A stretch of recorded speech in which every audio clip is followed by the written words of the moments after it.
할렐루야. 서로 인사할까요? 잘 오셨습니다. 환영합니다. 축복합니다. 그러고 보니까 새해 인사 한번 더 해야 될 것 같은데요. 음력으로 새해가 다가오니까 새해 복 많이 받으세요. 새해 복 많이 받으세요. 우리나라는 좋은 나라예요. 새해를 두 번 맞이하니까 올 초에 작심삼일했던 것을 다시 한번 우리가 결단할 수 있는 또 음력 새해를 주신 것도 감사하고, 다시 한번 음력 새해를 맞아서 올해 다시금 결단하는 시간, 하나님 앞에 나아가는 우리 모든 성도 되시기를 축복합니다. 오늘도 하나님의 말씀이 들려질 때 하나님의 말씀이 주시는 지혜로 오늘도 지혜로운 성도들이 될 줄로 믿습니다. 여러분 화면 한 번만 보세요. 하나님의 말씀은 우리에게 두 가지 지혜를 주십니다. 첫 번째는 구원에 이르는 지혜. 무엇에 이르는 지혜? 구원에 이르는 지혜. 두 번째는 온전함에 이르는 지혜. 그래서 이 온전함을 우리가 이룬다. 우리가 성경을 읽어가면서 우리가 구원 얻는 법을 배워요.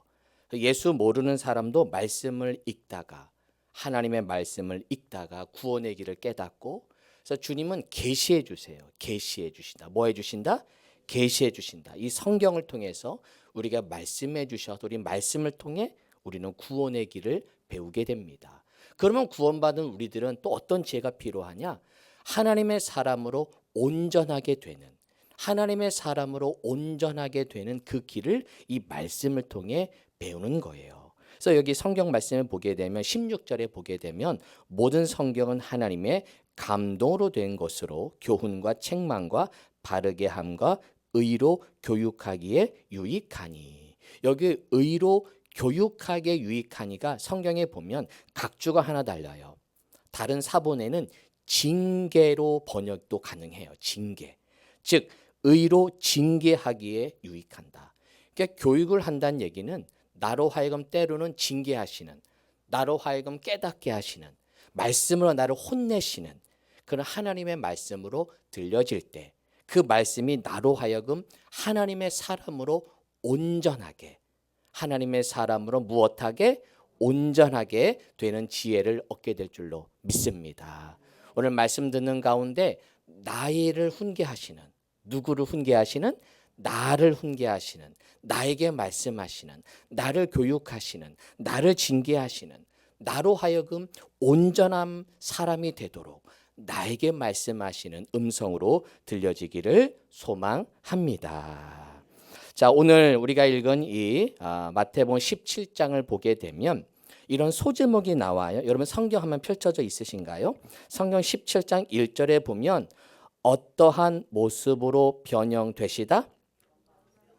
어떠한 모습으로? 그렇죠. 영광스러운 모습으로 변형되시다라고 소제목이 나옵니다. 이제 저를 보세요. 오늘 본문 말씀을 대략적으로 이런 이야기예요. 예수님이 베드로, 야고보, 요한 세 제자를 높은 산으로 데리고 올라가셔서 그곳에서 예수님이 변형되세요. 그 변형되시는 모습을 제자들이 보게 되고, 그 변형된 예수님의 모습을 보다 보면 옆에 두 사람이 또 등장해요. 모세와 엘리야가 등장합니다. 이것을 본 베드로가 예수님, 제가 초막셋을 짓겠습니다. 하나는 예수님을 위하여, 하나는 모세, 하나는 엘리야를 위해서 내가 초막을 짓겠습니다. 그러자 갑자기 하나님 하늘에서 음성이 들려와요. 이는 내 사랑하는 아들이다. 예수를 향해서 이는 내 사랑하는 아들이라 그의 말을 들어라. 그러면서 제자들이 깜짝 놀라서 두려워 떨다가 다시 하늘을 보니까 모세와 엘리야는 사라지고 오직 예수만 보이더라. 라로 이 성경이 마무리가 됩니다.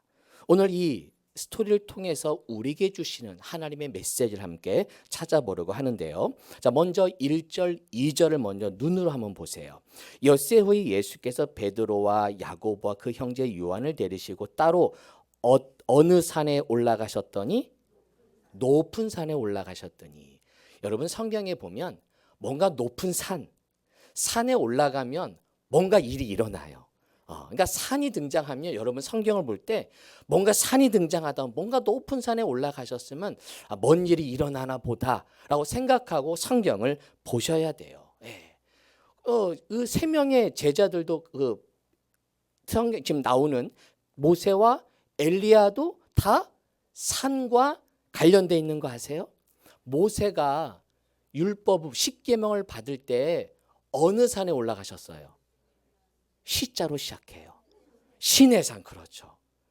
엘리야가 그죠? 아합 왕과 아세라 신, 그렇죠? 바알 신과 싸울 때 어느 산? 갈자로 시작돼요. 갈멜산. 그렇죠. 갈멜산에서 하늘에서 불이 내려오는, 다 산과 관련되어 있죠. 예수님은 마태복음 5장에 보면 하나님이 말씀을 전하시는데 산에 올라가서 제자들에게 말씀하시죠. 무슨 수훈? 그렇죠. 산상, 산 위에서 수훈, 말씀을 주셨다. 그러니까 이 세 분도 다 산과 관련되어 있는 분이에요.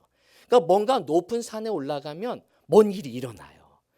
오늘도 우리 찾으시는 교회 2층 높은 곳에 잘 오셨습니다. 할렐루야. 다음부터는 좀 높은 층에 그럼 얻을까? 높은 산에 올라가면 뭔가 역사가 일어나는데 2층도 높아요. 할렐루야. 오늘 2층 예배당에 오신 여러분, 높은 곳에 오신 여러분, 이 제자들이 높은 산에 올라 예수님의 변형된 모습, 그 영광 모습을 본 제자들처럼 오늘도 예배에 온 여러분이 하나님의 은혜의 영광의 모습을 바라보는 오늘 예배가 될 줄로 믿습니다. 할렐루야. 자, 이렇게 높은 곳에 올라가서 2절에 보니까 그들 앞에서 무엇 되사? 변형이 되세요. 그래서 보니까 얼굴이 해같이 빛나며 옷이 빛과 같이 휘어졌더라. 이 헬라어로 보니까 변형되사 헬라어를 보니까 메타모르포라고 돼 있어요. 메타모르포. 시작. 메타모르포. 뭐 이거 잊어버려도 돼요. 중요하지 않아요. 뜻만 아시면 돼요. 다른 모양으로 변화되라. 어떤 모양? 다른 모양으로 변화되었다. 그러니까 우리가 알지 못하는 어떤 모양으로 변화되신 거예요. 그 중에 이제 뭐 얼굴이 해같이 빛났다, 옷이 빛과 같이 빛났다. 제자들이 보기에 그런 모습이지만 우리가 알지 못하는, 예수님을 알지 못하는, 우리가 그분이 아닌데 누구시지? 라고 우리가 알지 못하는 다른 모양으로 변화되신 거예요. 그러면 그 모습은 어떤 모습일까? 어떤 모습으로 변화되신 것일까? 다른 복음서에 보면 예수님이 다른 모양으로 변화된 모습이 한 군데 등장합니다. 자, 화면 한번 보세요. 마가복음 16장 12절인데요. 한번 읽어볼까요? 마가복음 16장 12절. 시작. 그 후에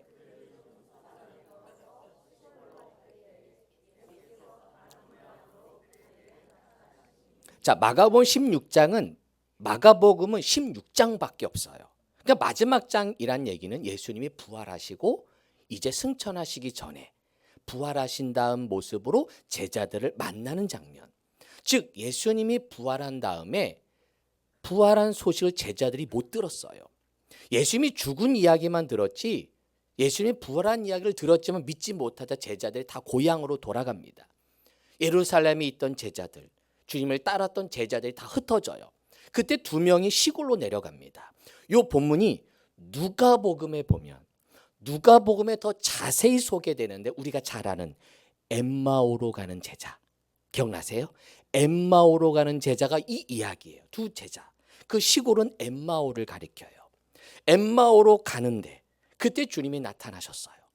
누가복음에 보면 이 제자의 눈이 가려졌다고 말해요. 근데 마가복음에는 예수님이 다른 모양으로 나타나서 알아보지 못하고 누가복음에서는 그들의 눈이 가려진 거죠. 이것을 연결하면 예수님의 모습도 달라졌을 뿐만 아니라 그 달라진 모습이 그들의 눈이 가려져서 예수를 못 알아본 거죠.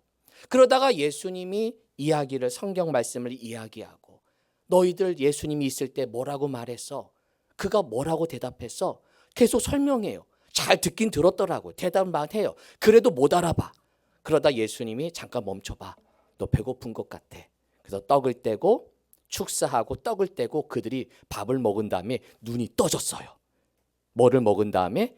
밥을 먹고 떡을 먹은 다음에 오늘도 점심 먹고 눈이 떠지기를 바랍니다. 지금 벌써부터 눈이 감겨지시면 안 돼요. 눈이 번쩍 뜨시고 그래서 그들이 그제서 예수를 알아봐요. 변형된 모습, 즉 무슨 말이냐? 예수님의 부활하신 모습. 무슨 모습? 부활하실 모습을 지금 미리 보여주시는 거예요. 그 예수님이 변형된 모습은 어떤 모습이냐? 우리가 잘 알지 못해요. 왜? 우리도 어느 누구도 경험한 건 아니니까. 이제 곧 예수님이 부활하실 모습을 이 변형된 모습으로 제자들에게 보여주신, 그 부활의 모습을 보여주신 거예요. 그러면 이런 질문이 되겠죠. 그러면 왜 부활한 모습을 왜 보여주셨을까? 왜 지금 제자들에게 왜 변형된 모습을 왜 보여주셨을까? 자, 성경 열어져 있죠.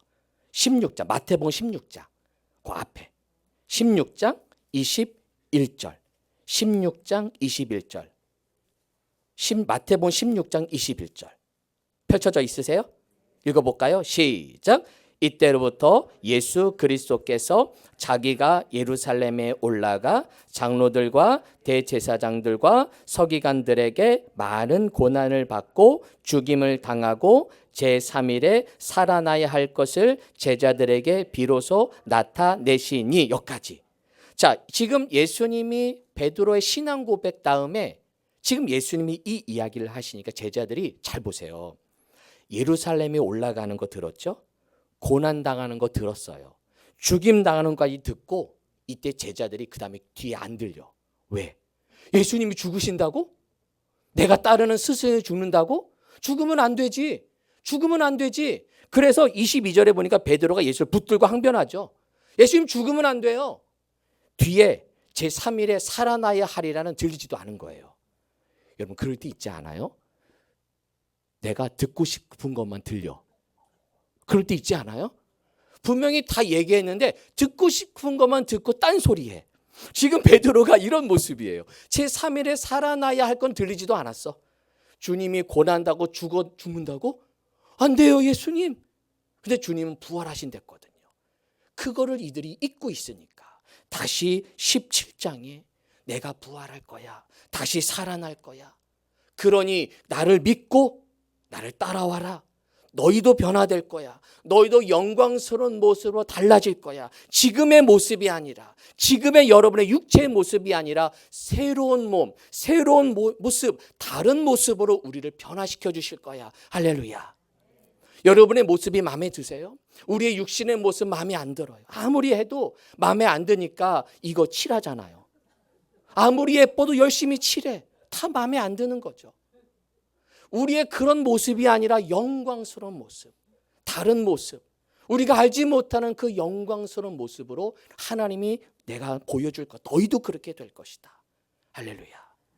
그걸 보여주시는 거예요. 오늘도 예배하는 가운데 하나님의 은혜를 받아서 우리의 모습이 이렇게 변형되어서 얼굴이 해같이 빛나게 될 줄로 믿습니다. 할렐루야. 옆 사람 쳐다보세요. 해같이 빛나는지. 해같이 빛나시면 아멘. 아멘. 여러분 교회 오실 때 구기자 드지 마시고 피자 먹고 오세요. 구기자 드시지 마시고 피자 먹고 오세요. 할렐루야. 무슨 말인지 아시죠? 교회 올 때 구기자 드시면 안 돼. 교회 올 때마다 구겨가지고 얼굴 구겨가지고 오지 마시고 얼굴 피고 피자 먹고 얼굴 피고 해같이 빛나는 그런 예배, 그런 은혜의 시간이 될 줄로 믿습니다. 오늘 모습의 또 한 가지 특징은 예수님 변형된 모습은 오케이 알겠어요. 예수님이 그래 우리의 부활한 모습을 보여주실 거니까.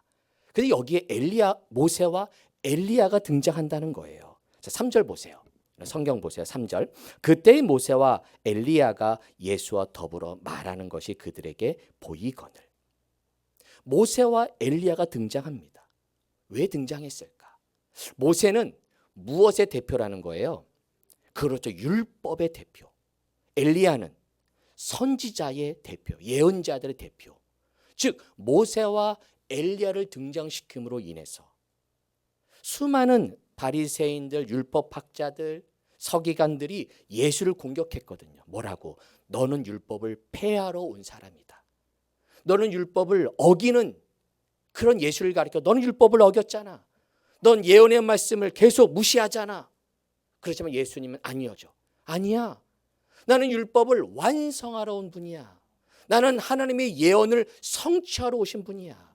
즉 모세와 엘리야를 등장시킴으로 인해서 율법을 완성하시고 예언을 성취하러 오신 분, 그것을 보여주기 위해 그 모세와 엘리야를 등장시키게 됩니다. 여러분 마태복음 5장을 한번 가보세요. 마태복음 5장 17절 18절. 마태복음 5장 17절 18절. 성경을 한번 열어보세요. 그래도 교회 와서 성경도 찾아봐야 될 것 같아요. 요즘 제가 좀 이 화면을 좀 줄였어요. 여러분 좀 성경 좀 찾으시라고. 네. 자, 5장 17절 18절 시작. 내가 율법이나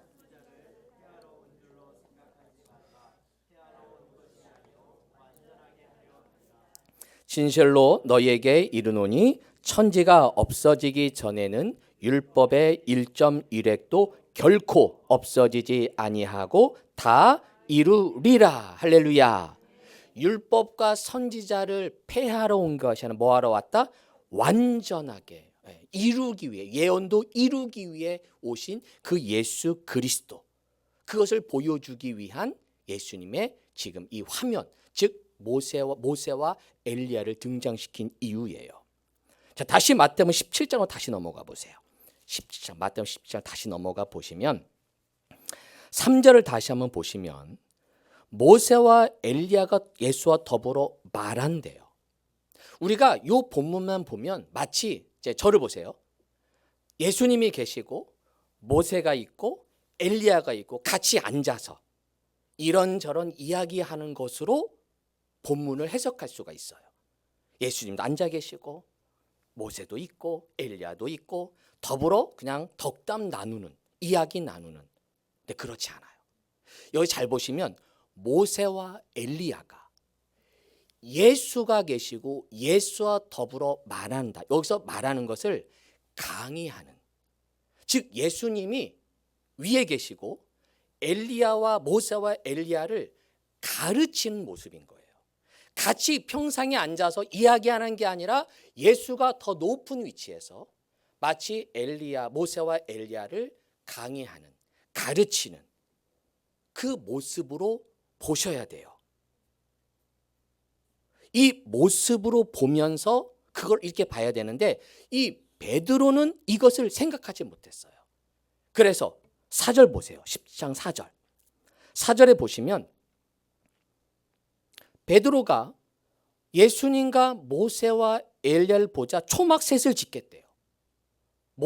예수를 위하여, 주님을 위하여, 모세를 위하여, 엘리야를 위하여. 우리가 이 모습 보면 와, 베드로 참 좋은 일 하는구나. 그래, 그렇지. 초막셋을 다 지어야지. 베드로가 잘하고 있다고 볼 수 있지만 그렇지 않아요. 실수가 있어요.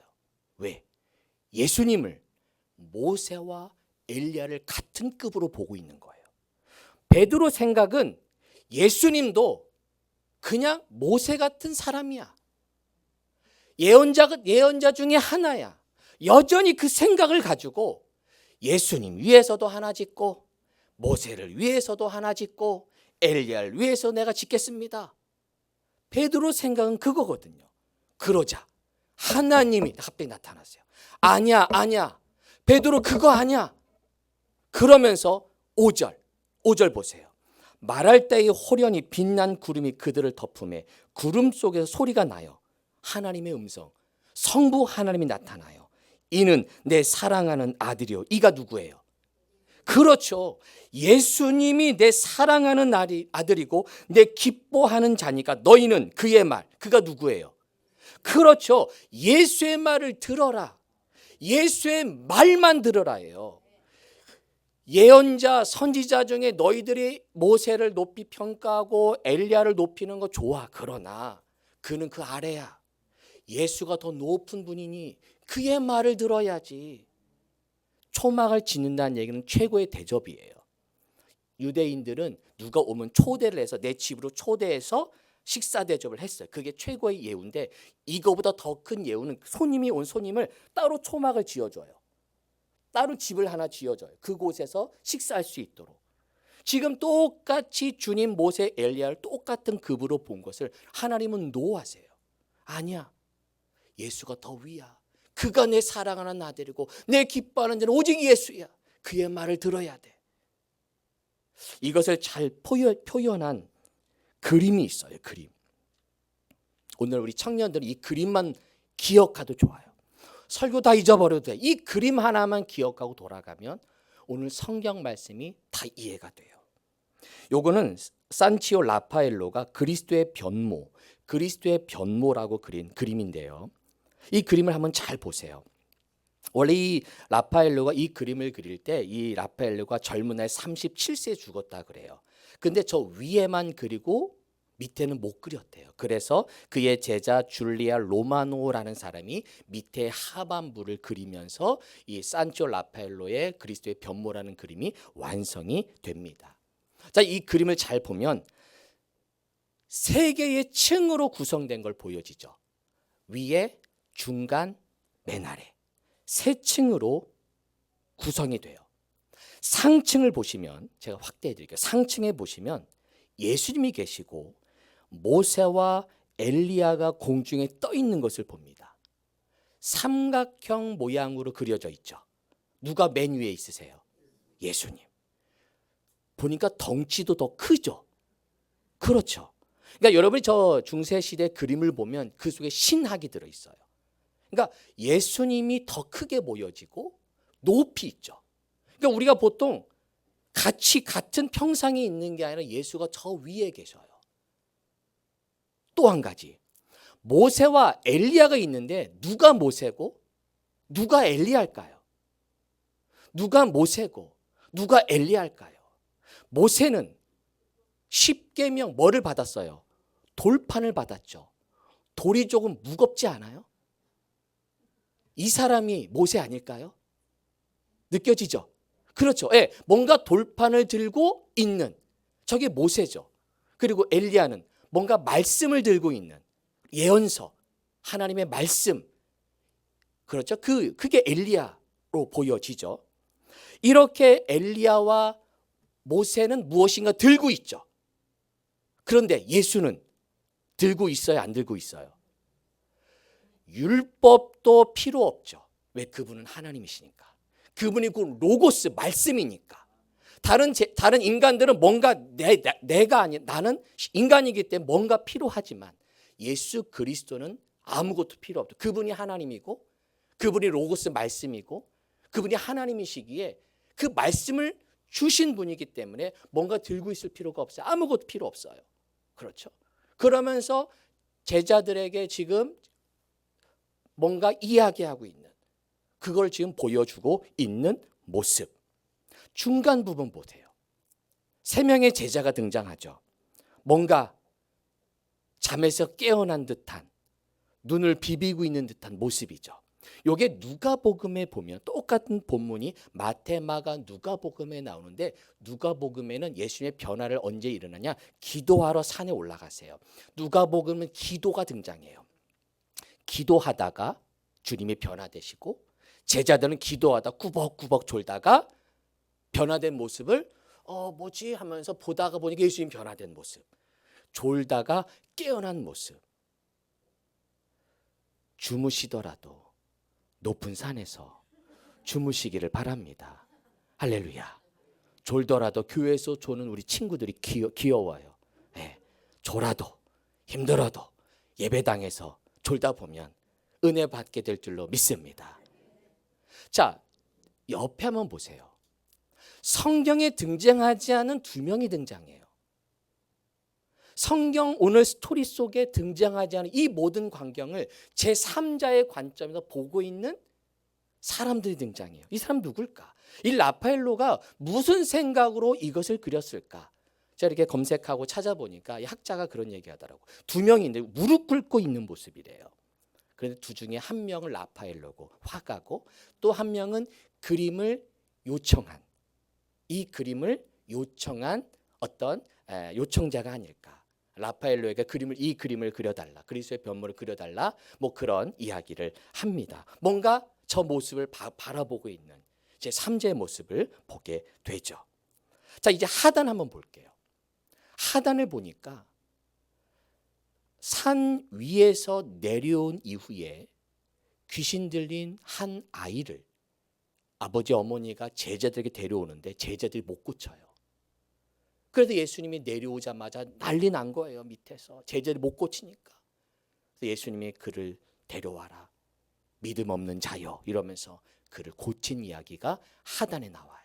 그러면서 어머니 아버지가 이 귀신 들린 아이를 지금 데리고 온 모습들, 저 모습을 보면서 이 아이 어떻게 합니까? 이 아이 좀 도와주세요. 제자들이 우리 아무도 못해. 제자들이 아무도 이 병을 못 고쳐. 그러자 밑에 있는 사람들의 손을 한번 보세요. 어디로 향하고 있는가? 어디로 향하고 있어요? 손끝이. 그렇죠. 누구를 바라보라는 거예요? 저 귀신 들린 아이를 데려온 그 부모를 향해서 누구를 봐라?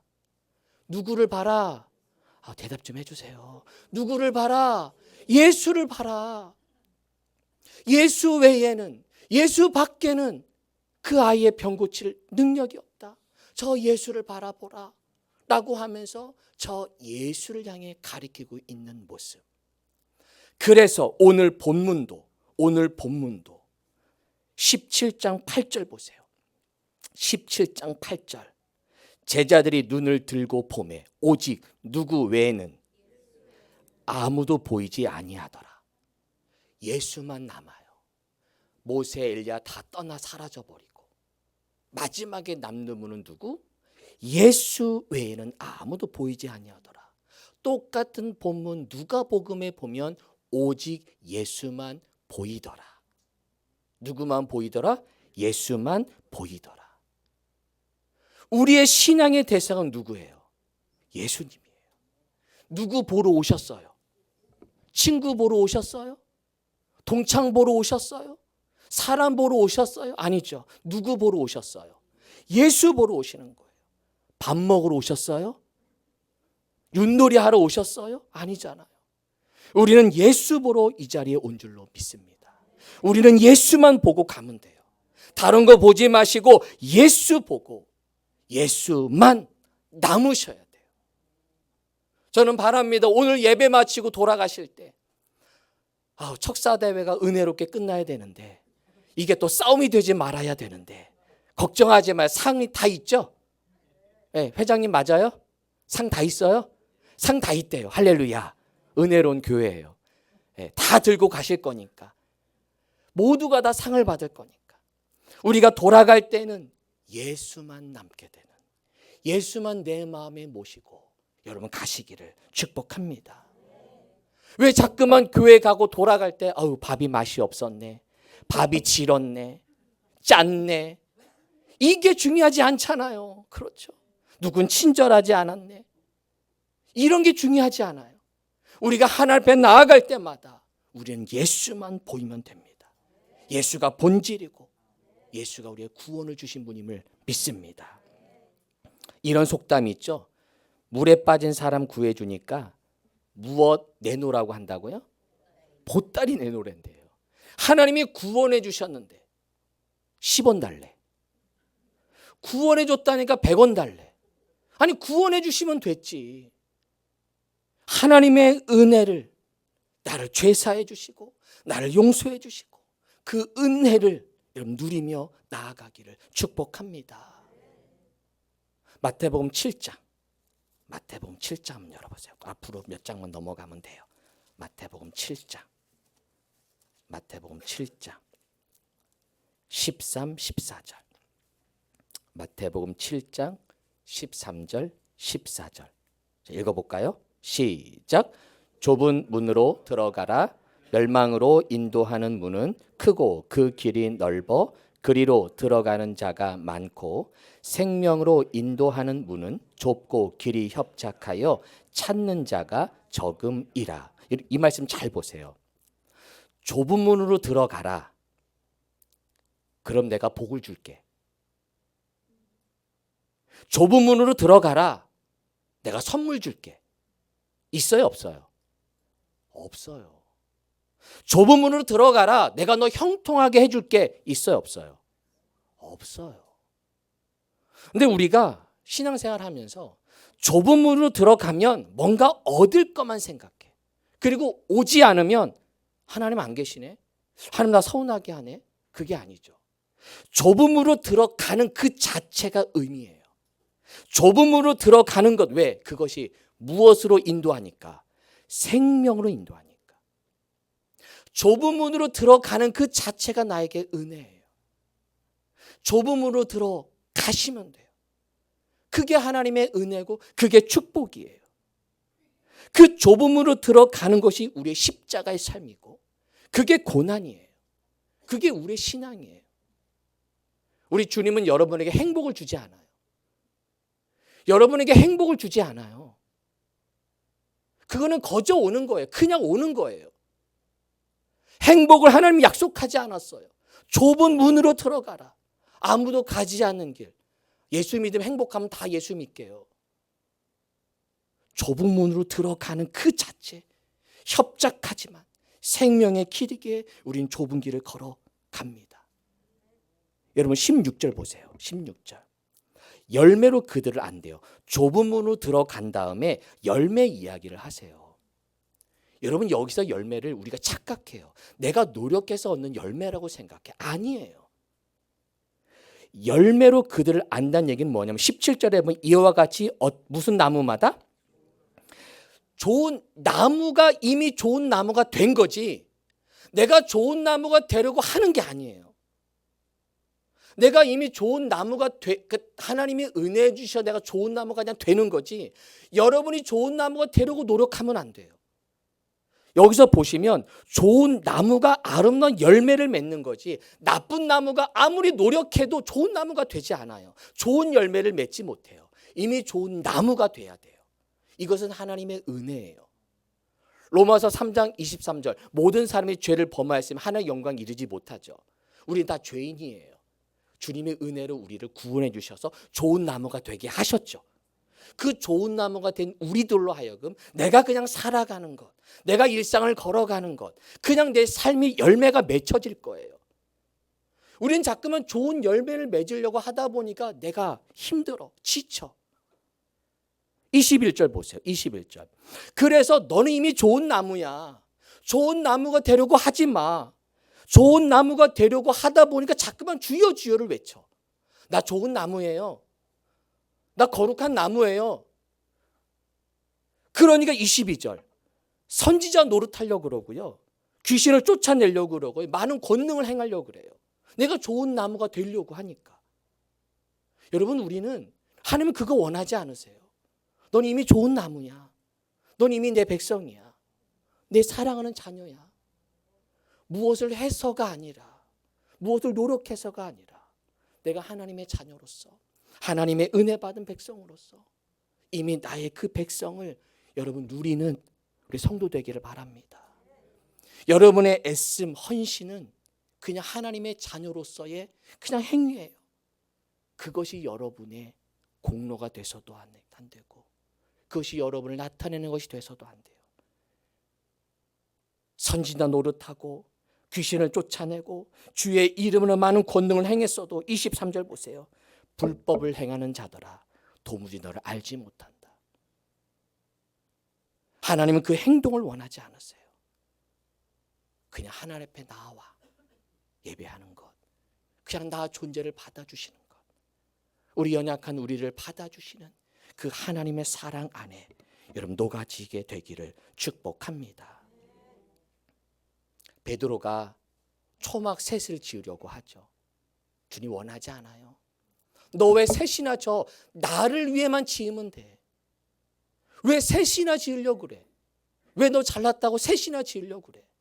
하나만 지어도 돼. 나만, 예수만 섬겨. 예수만 바라보고 예수의 능력을 따라가는 오직 예수. 오직 예수. 시작. 오직 예수.